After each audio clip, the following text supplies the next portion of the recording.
大家好，我是小菜花，今天和大家分享苹果加红枣营养养生的吃法。今天我用的是2个小的丑苹果，大的苹果1个就够了。很多人不知道，不管什么品种的苹果，表皮都有一层蜡，一般看上去比较漂亮、很有光泽的都是上了一层食用蜡。为了吃得更放心，今天分享2个小方法，把果皮的蜡去掉。第一个方法，拿了一把小刀，在苹果表皮轻轻的刮，随便刮了下就能很明显的看到刮出来的蜡。吃苹果记得把表皮的蜡去掉，让人吃得更安心。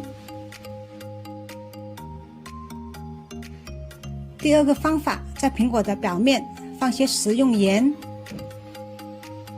用盐颗粒轻轻地把苹果表皮的蜡搓掉。有些蔬菜水果的果皮营养价值更高，苹果不用去皮。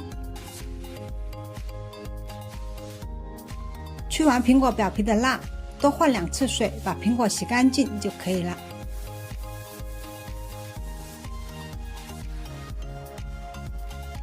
红枣1把，把红枣洗干净沥水，放碟子里。紧接着把红枣全部剪成条，把红枣核去掉。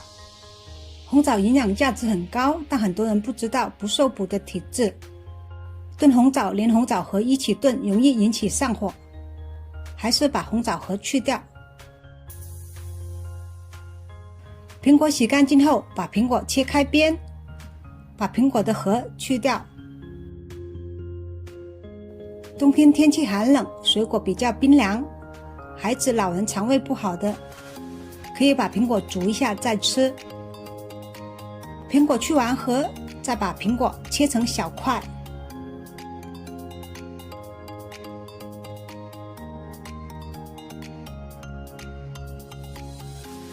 接着准备一个砂锅，把切好的苹果放到砂锅里，再把红枣也放进来，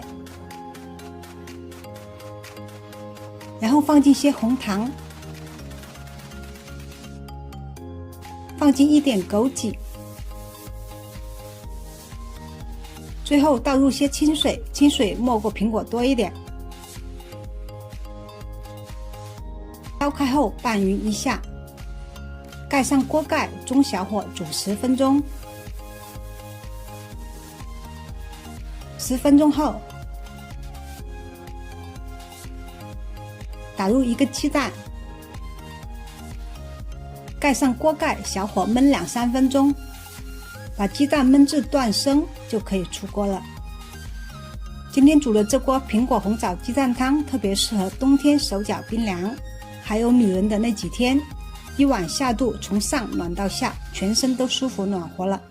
今天营养暖身又暖胃的苹果红枣鸡蛋汤就做好了。喜欢我的视频，欢迎分享、点赞、关注。